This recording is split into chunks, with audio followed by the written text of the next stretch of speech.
I am Erik Estrada, also known as Ponch, and I had a vivid near-death experience while filming on set on a Tuesday afternoon in August 1979 that sent me to the afterlife. One minute, I was the hero of a hit TV show, chasing bad guys on sun-drenched California freeways. The next, I was a ghost, floating 15 feet above my own broken body, witnessing the chaos that followed the crash. A silent spectator to my own demise. But here is what nobody tells you about dying. The scariest part isn't realizing you're dead. The scariest part is realizing you must choose whether to come back. It happened on the set of Chips. Another high-speed chase, another day at the office. The sun was brilliant, the cameras were rolling, and I was exactly where I wanted to be, on my 600-pound Kawasaki, playing Officer Frank, Ponch Poncherello. I always did my own stunts. I had to. It was the only way to make the character real, to make the danger tangible. I had trained for weeks to master that machine until it felt like an extension of my own body. But here is something they don't teach you in stunt school. Sometimes that extension decides it wants a divorce. And when 600 pounds of chrome and steel files for separation, you don't get a say in the matter. You think you know what it means to be alive? You don't. Not until you are floating above your own broken body, watching strangers fight to keep you from slipping away for good. Let me tell you how it happened. And more importantly, what I learned on the other side. The man driving the car we were chasing wasn't our usual stunt professional. He was a transportation guy, a last-minute substitute. And in Hollywood, last-minute substitutions are never good news. In the meticulously choreographed world of stunts, one small variable can kill you. He zigged when he should have zagged. I came in hot, maybe 35-40 miles an hour. My brain screamed at me to brake. But on a bike that heavy, slamming the brakes is not a solution. It is suicide with extra steps. You have to finesse it, persuade the weight and momentum to cooperate. There was no time for persuasion. I grabbed both brakes, hard, and in that split second, I knew I'd made a fatal mistake. The bike's massive momentum had nowhere to go but up. The rear wheel, lifted off the asphalt, suddenly weightless. Riders call it a high side, which is a polite way of saying the motorcycle has decided to deceive you. In that split second, I stopped being a rider. I became a projectile in a police uniform. The world dissolved into a violent blur. Chrome spinning, black pavement rushing up, and a blinding blue sky wheeling overhead. I was airborne, weightless, and for one absurd moment I thought, well, this is gonna hurt. Then the bike followed me down like a jealous lover. 600 pounds of betrayal came crashing onto my chest. It wasn't pain. Pain is too small a word. It was an annihilation. Every nerve in my body lit up like a Christmas tree made of agony. I felt my ribs splinter like dry kindling. Then came the worst of it, the solid steel engine block slamming into my sternum. Pop, that wet, sickening sound deep inside my chest. The sound of something vital giving up. My lungs collapsed, filling with blood faster than a sinking ship takes on water. That last-minute substitution may have just ended my life. There was no air to scream, no time to think, just the impact. The darkness rushing in like spilled ink, and the copper taste of my own blood. I was drowning on dry land, but I wasn't dying. Not yet, because what happened next would shatter everything I thought I knew about life, death, and the space between.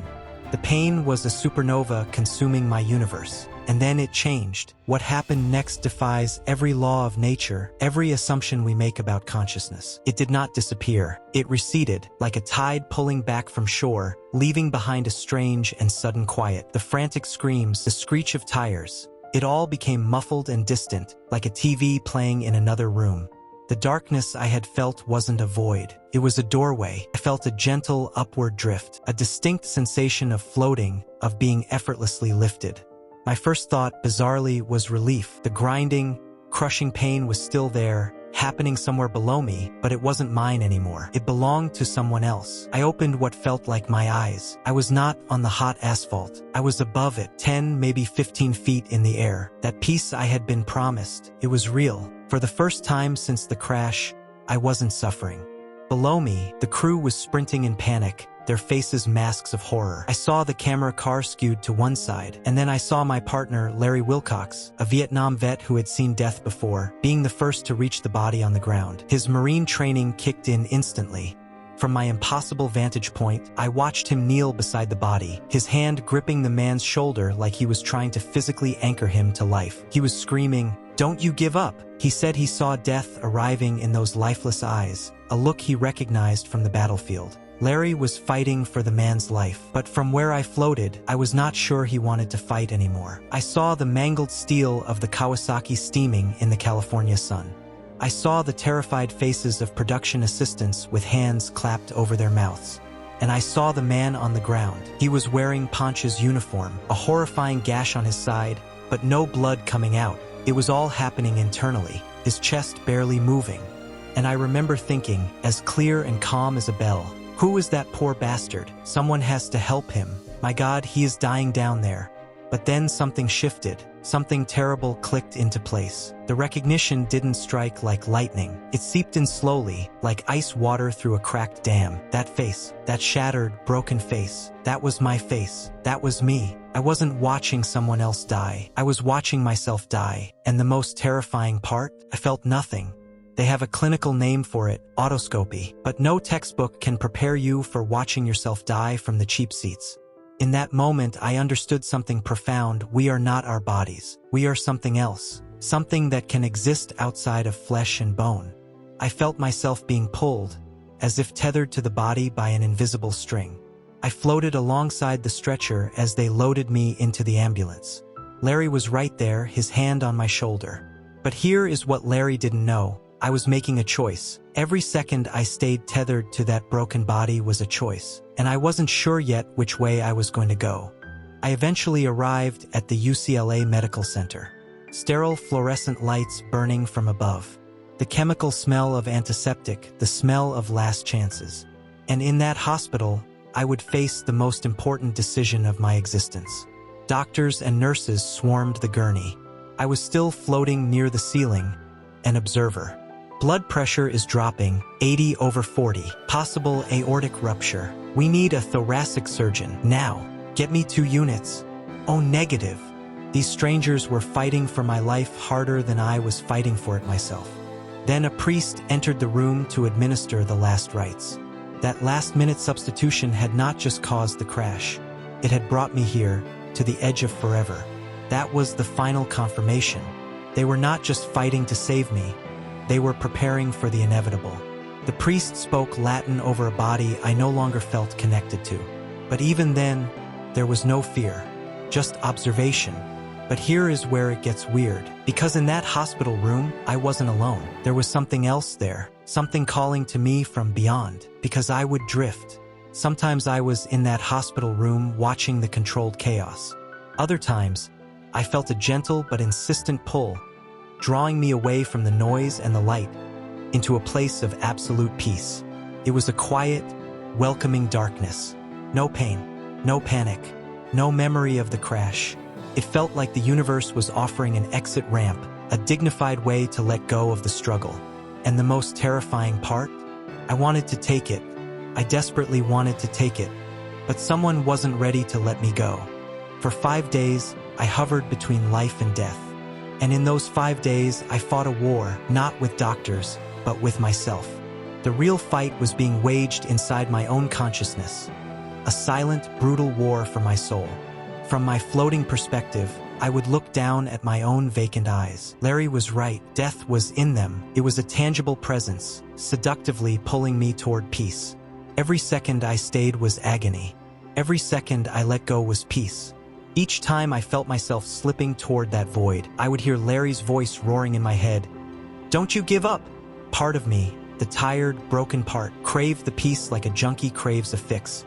But another, deeper part of me began to fight back. A tiny flicker of will, a stubborn refusal to be extinguished. It was torture and tranquility, hell and heaven, taking turns with my consciousness. I would phase back into my body for brief, blinding moments of unimaginable agony. The ventilator tube was violating my throat, the fire in my chest, the dead weight of my limbs. Then, just as fast, I was out again, floating, tempted by that sweet calm. But I had not done enough. I had people who loved me, a life that wasn't finished. The will to live is an animal instinct. It doesn't care about logic or pain. It's a rabid dog that refuses to die. And in that war, the stubborn part of me won, barely. I chose life, not because it was easy, but because Larry's voice reminded me that some things are worth fighting for. My body stabilized and the critical danger had passed. The war was over. I had won. But victory came with a price. I would have to return to a body that felt like it had been through a wood chipper. The first moment I was truly back for good was brutal. The agony came crashing in like a tidal wave. The peace was gone, replaced by harsh reality. Hospital sheets, beeping machines, and pain so immense it had its own gravity. But with that pain came something equally overwhelming. Gratitude. I was alive, and for the first time in my life, I understood what a gift that was.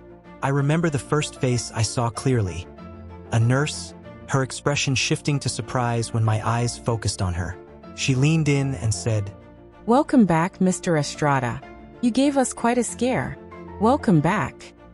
As if I had just returned from a vacation instead of fighting death in a cosmic cage match. And in that moment, with tubes in my throat and pain in every cell, I felt gratitude for suffering. Because suffering meant I was alive. That accident was more than a brush with death. It was a full-on make-out session with the Reaper. It was an education about how fragile our existence is. How a Tuesday afternoon can become your last afternoon with zero warning. But it left me with something profound.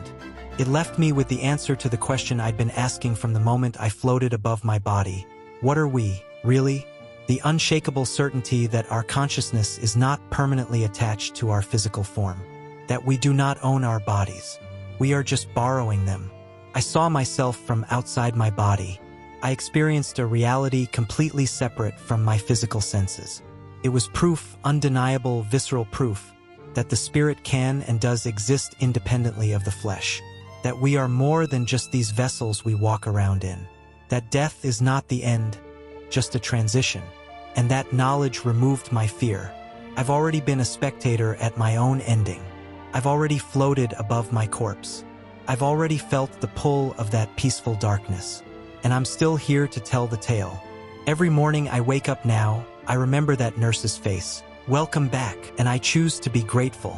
Death isn't the end we think it is. It's a transition, a doorway.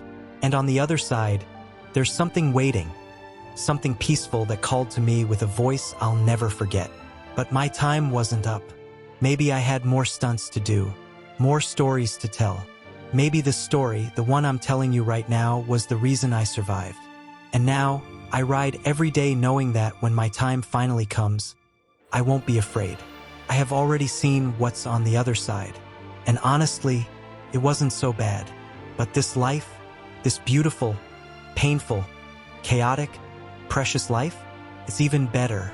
So let me ask you something. What is the most unexplainable thing you have ever experienced?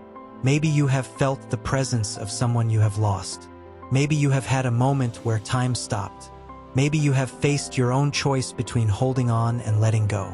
Because here is what I learned: we are all in this together.